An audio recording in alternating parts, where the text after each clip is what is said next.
చర్చకు ఇవాళ పార్లమెంటు వేదిక కానుంది. ఇవాళ లోక్సభలో, రేపు రాజ్యసభలో ఆపరేషన్ సింధూర్పై చర్చించేందుకు కేంద్రం సిద్ధమైంది. ఈ నేపథ్యంలో అధికార ప్రతిపక్ష పార్టీలు తమ ఎంపీలకు విప్ జారీ చేశాయి. ఉభయ సభల సభ్యులు తప్పనిసరిగా సభలకు హాజరు కావాలని సూచించాయి.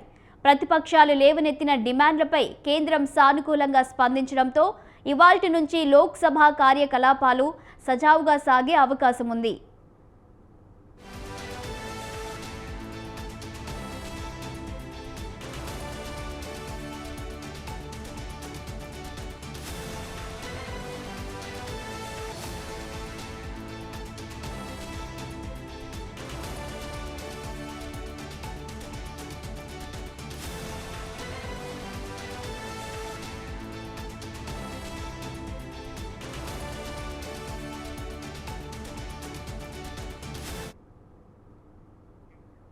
ఆపరేషన్ సింధూర్పై చర్చలు వాడివేడిగా సాగే అవకాశం ఉంది.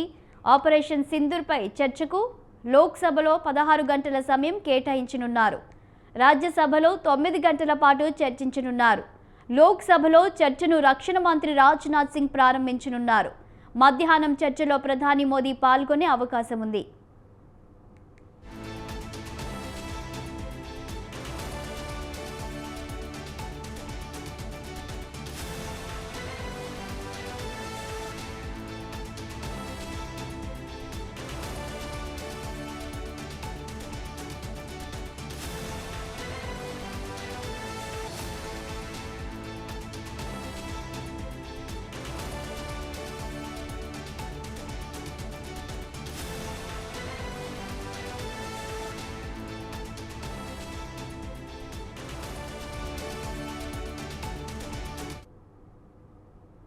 బీహార్ ఓటర్ల జాబితా ప్రత్యేక సమగ్ర సవరణపై ప్రతిపక్షాలు ప్రతిరోజు ఆందోళన చేస్తుండటంతో పార్లమెంటు ఉభయ సభలు వరుసగా వాయిదా పడుతున్నాయి. ఈ నేపథ్యంలో లోక్సభ స్పీకర్ ఓం బిర్లా తన ఛాంబర్లో అఖిలపక్ష సమావేశం నిర్వహించి అర్థవంతమైన చర్చలు జరగాలని ఆకాంక్షిస్తున్నట్లు చెప్పారు.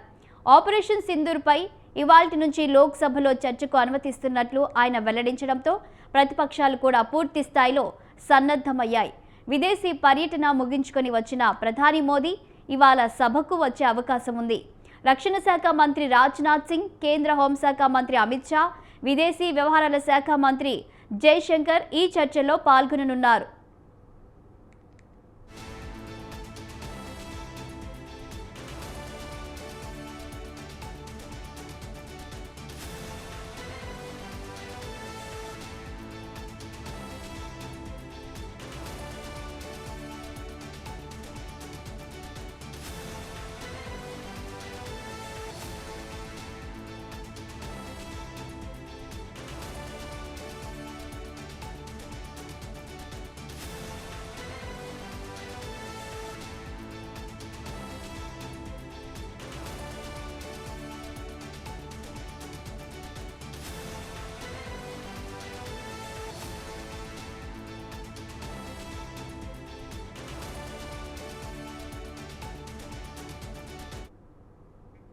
లోక్సభలో ప్రశ్నలు సంధించేందుకు విపక్షం, ధీటన బదులిచ్చేందుకు అధికార కూటమి సమాయత్తమయ్యాయి.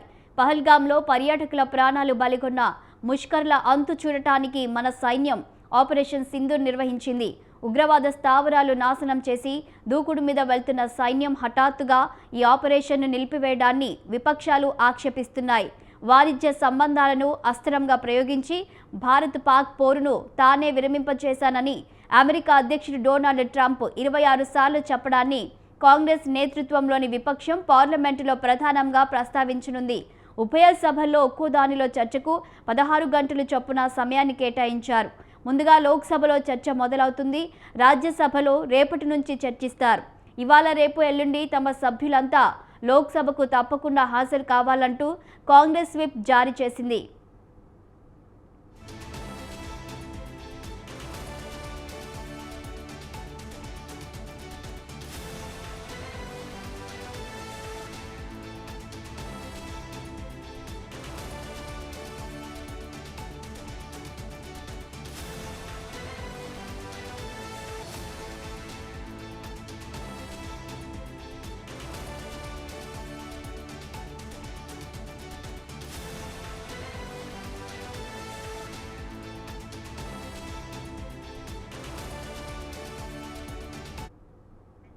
ఆపరేషన్ను విజయవంతంగా కొనసాగించి పాక్ను కాల్బేరానికి రప్పించి ప్రపంచ దేశాల్లో మన దాయాది తీరును పూర్తిగా ఎండగట్టి మద్దతు సమీకరించగలిగామని సభాముఖంగా చెప్పేందుకు అధికార పక్షం సిద్ధంగా ఉంది. అమెరికా జోక్యం నిజమా కాదా? ఒకవేళ నిజమే అయితే అది మన సార్వభౌమాధికారంలో కలగజేసుకోవడం కిందికి రాదా?